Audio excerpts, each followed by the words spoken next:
बड़ी खुशखबरी आम आदमी पार्टी के लिए आज आई है। केजरीवाल की वापसी हुई है, तिहाड़ जेल से वापस आए हैं। देखिए, अपने आप में एक बहुत बड़ी खबर है आस्था। और मैं बता दूं आपको कि राउज एवेन्यू कोर्ट से अरविंद केजरीवाल को जमानत मिली है।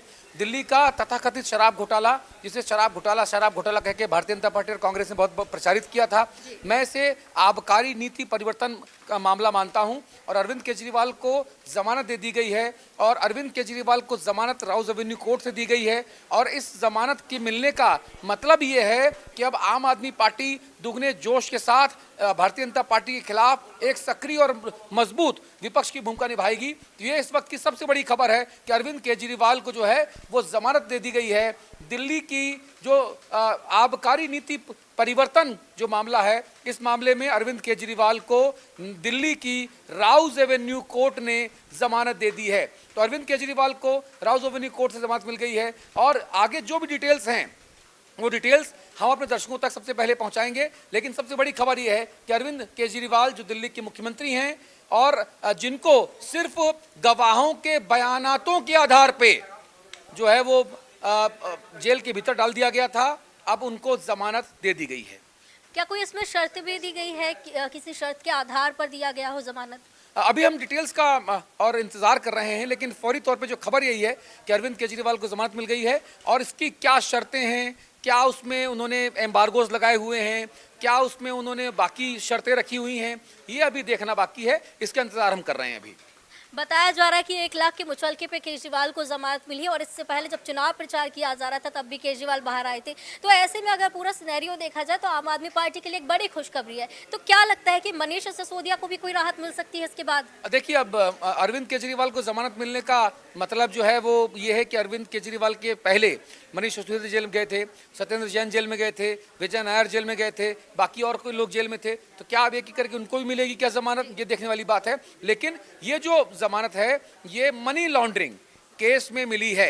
मनी लॉन्ड्रिंग मामले में जो ईडी ने केजरीवाल की जमानत का विरोध करते हुए कहा था कि उनके पास पक्के सबूत हैं और उस सबूत में मनी ट्रेल पुख्ता हो रहा है, इसको अब अदालत में ईडी साबित नहीं कर पाई है। और ईडी की तमाम दलीलों को दरकिनार करते हुए दिल्ली के मुख्यमंत्री और आम आदमी पार्टी के राष्ट्रीय संयोजक अरविंद केजरीवाल को दिल्ली की राउज एवेन्यू कोर्ट ने जमानत दे दी है। और आपको हम बता दें कि माननीय सुप्रीम कोर्ट ने भी ये कहा था और तल्ख टिप्पणी की थी एस राजू, जो वकील हैं और भारत सरकार का पक्ष रखने के लिए इस पूरे मामले में नियुक्त थे, ईडी का पक्ष रखने के लिए नियुक्त थे।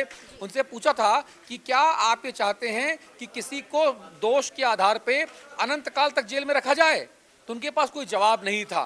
तो राउज एवेन्यू कोर्ट ने जमानत दी है और ये आम आदमी पार्टी के लिए एक बहुत राहत की खबर है और ये विपक्ष की मजबूती के लिए बहुत महत्वपूर्ण है, क्योंकि 24 तारीख से संसद का सत्र होगा। 2 दिन जो है वो नए सांसदों को प्रोटेम स्पीकर शपथ दिलाएंगे।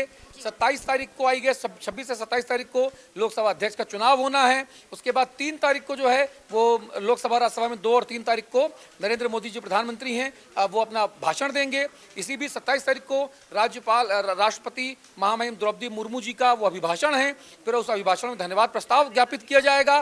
तो इस सारी प्रक्रिया में अगर अरविंद केजरीवाल तिहाड़ से बाहर आ जाएंगे तो विपक्ष की मजबूती 7वें आसमान पे होगी और जाहिर तौर पे नरेंद्र मोदी जी की जो सरकार है, जो सत्ता पक्ष है, अब उसको विषम परिस्थितियों का सामना करना पड़ेगा। लेकिन लोकतंत्र की मजबूती के लिए ये एक सार्थक सकारात्मक कदम है कि अरविंद केजरीवाल को जमानत दी गई है। बिल्कुल, अब विपक्ष मजबूत होता हुआ यहाँ नजर आएगा। महाबल मिश्रा जी, आप नेता जो है वो हमारे साथ बने हुए हैं। जी, महाबल मिश्रा जी नमस्कार, मैं अतुल अग्रवाल बोल रहा हूँ। हालांकि क्या कहेंगे सबसे पहले इस केजरीवाल जी के इस जमानत याचिका को स्वीकार करने के बाद? मैं कोर्ट के आदेश को स्वागत करता हूं। सत्य जीतती है, सत्य कभी पराजित नहीं होता है। इसलिए कोर्ट से जो जमानत मिली है, इसलिए मैं दिल की गहराई से श्री अरविंद केजरीवाल जी को बधाई देता हूं एवं कोर्ट के जो आदेश आया उसको स्वीकार करता हूं। बिल्कुल, और ये आम आदमी पार्टी के लिए एक बहुत खुशखबरी है। क्या लगता है महाबल जी कि केजरीवाल अब बाहर आ रहे हैं तो क्या मनीष सिसोदिया की भी कोई राहत मिल सकती है इसके बाद? निश्चित रूप से जो कोर्ट जो फैसला लेगी, और हर बात को कोर्ट अपने बहुत देर से देखिए, जितना भी लोगों ने क्या क्या एफिडेविट जमा किया, लेकिन अंततः कोर्ट को मानना पड़ा और कोर्ट ने जो उनको जमानत दी है उसके लिए कोर्ट को मैं धन्यवाद देता हूं। और आज जो निकले हैं तो निश्चित रूप से जो आम आदमी का जो है मजबूती तो मिला है। निश्चित रूप से जो नेता बाहर आएगा तो नेता से मजबूती मिलती है, बल बिल्कुल। मिलता है। बिल्कुल, और आम आदमी पार्टी को भी काफी मजबूती मिलती हुई यहाँ पर नजर आएगी जब केजरीवाल वापस आएंगे। तो क्या लगता है कि केजरीवाल के बाहर आने के बाद अब अगला कदम क्या कुछ होगा? अगला कदम पार्टी को, संगठन को मजबूती से करना और इंडिया गठबंधन को बैठ के फैसला लेना पड़ेगा। जो ये जी। सरकार जो